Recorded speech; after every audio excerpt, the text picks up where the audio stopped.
বর্তমান সময়ে আমাদের বাসার সবচেয়ে গুরুত্বপূর্ণ যন্ত্রগুলোর একটি হল রেফ্রিজারেটর বা ফ্রিজ। খাবার সংরক্ষণ, ঠান্ডা পানি, আইসক্রিম সবই সম্ভব এই যন্ত্রের বদৌলতে। কিন্তু এই যন্ত্রটি হঠাৎ করেই আমাদের ঘরে আসেনি।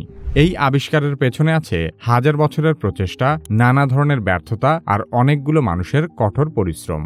আমাদের ঘরের নিত্য প্রয়োজনীয় যন্ত্র রেফ্রিজারেটর বা ফ্রিজ কিভাবে আবিষ্কার হয়েছে সে সম্পর্কে আলোচনা করা হবে কি কেন কিভাবে এই পর্বে।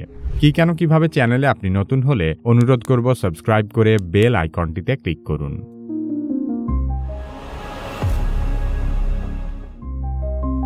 মানুষ যখন থেকে আগুন পোহাতে শিখেছে তখন থেকেই উল্টোভাবে ঠান্ডা রাখার কৌশল নিয়েও চিন্তা শুরু করেছে। প্রাচীন মিশর, গ্রিস আর চীনের মানুষ খাবার ঠান্ডা রাখার জন্য বরফ আর তুষার ব্যবহার করত। শীতে পাহাড় থেকে বরফ এনে গুহায় জমা করে রাখা হতো, যেটা গ্রীষ্মকালে ব্যবহার করা হতো খাবার সংরক্ষণে। রোমানদের আমলেও বরফঘর বা আইস হাউস ব্যবহৃত হতো। ভারতেও বিভিন্ন রাজপ্রাসাদে বা নবাবদের দরবারে বরফ আনার ব্যবস্থা থাকত। সে সময় কাশ্মীর বা হিমালয় থেকে হাতির পিঠে করে বরফ আনা হতো, যা মোটা মোটা কাপড়ে পেঁচিয়ে রাখা হতো যেন পরিবহনের পথে গলে না যায়। 18 শতকের দিকে বিজ্ঞানীরা ভাবলেন, যেহেতু প্রাকৃতিক বরফ সংগ্রহ করাটা কষ্টসাধ্য, তাহলে আমরা নিজেরাই কোনোভাবে ঠান্ডা তৈরি করতে পারি কিনা। সেই চিন্তা থেকেই 1755 সালে স্কটিশ বিজ্ঞানী উইলিয়াম কালেন প্রথমবারের মতো পরীক্ষাগারে কৃত্রিমভাবে ঠান্ডা উৎপাদনের একটি পদ্ধতি তৈরি করে দেখান। তবে তখন এটি কেবল একটি বৈজ্ঞানিক প্রদর্শনী ছিল, ব্যবহারিক কোনো যন্ত্র নয়।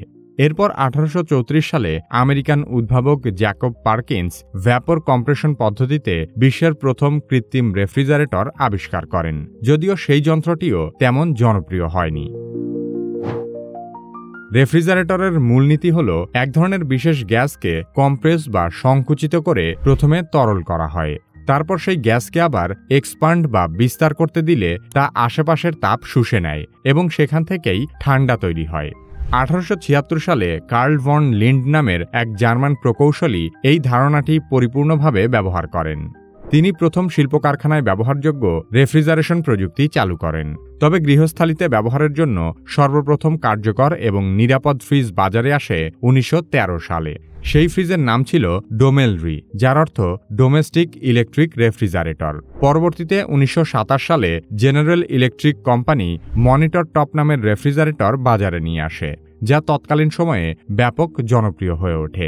বাংলাদেশে প্রথম দিকে শুধু উচ্চবিত্তদের ঘরে ফ্রিজ দেখা যেত। 1980 ও 90-এর দশকে ধীরে ধীরে যন্ত্রটি মধ্যবিত্তদের ঘরেও ঢুকতে শুরু করে, আর বর্তমানে গ্রামের ঘরেও ফ্রিজ একটি নিয়মিত বিষয়। বেশ কিছু দেশীয় কোম্পানি ফ্রিজ তৈরি শুরু করার পর থেকে এই যন্ত্রটি এতটা জনপ্রিয় ইলেকট্রনিক পণ্যে পরিণত হয়েছে। রেফ্রিজারেটর শুধু একটি যন্ত্র নয়, এটি স্বাস্থ্য, খাদ্য নিরাপত্তা এবং আধুনিক জীবনযাপনের অন্যতম প্রতীক হয়ে উঠেছে। আগে যেখানে খাবার একদিনেই নষ্ট হয়ে যেত, এখন সেই খাবার কমপক্ষে 7 দিন পর্যন্ত টিকে থাকে। ফ্রিজ শুধু আমাদের খাবারই বাঁচায় না, যন্ত্রটি কোটি কোটি মানুষের জীবনও অনেক সহজ করে তুলেছে। মানব সভ্যতার ইতিহাসে ফ্রিজ আবিষ্কারের চেয়েও গুরুত্বপূর্ণ হল ঘড়ি আবিষ্কার। সময়ের হিসেব রাখাটা অতি প্রাচীনকাল থেকেই ছিল অত্যন্ত গুরুত্বপূর্ণ। সে কারণে মানব সভ্যতার আদিকাল থেকে সূর্যঘড়ি, জলঘড়ি, বালুঘড়ি সহ বহু ধরনের ঘড়ি আবিষ্কার হয়েছে। সময় পরিমাপের দীর্ঘ রোমাঞ্চকর অভিযাত্রায় ঘড়ি কিভাবে আবিষ্কার হয়েছে সে সম্পর্কে জানতে চাইলে কি কেন কিভাবের এই ভিডিওটি দেখতে পারেন। কি কেন কিভাবে পরবর্তী ভিডিও আপলোড হওয়ার সাথে সাথে দেখতে চাইলে সাবস্ক্রাইব করে বেল আইকনটিতে ক্লিক করুন। আপনি যদি এআই শিখে অন্যদের চেয়ে এগিয়ে যেতে চান, তাহলে কি কেন কিভাবে একাডেমির এআই দক্ষতা কোর্সে ভর্তি হতে পারেন। কোর্সের লিংক ভিডিও ডেসক্রিপশন ও পিন কমেন্টে দেওয়া আছে।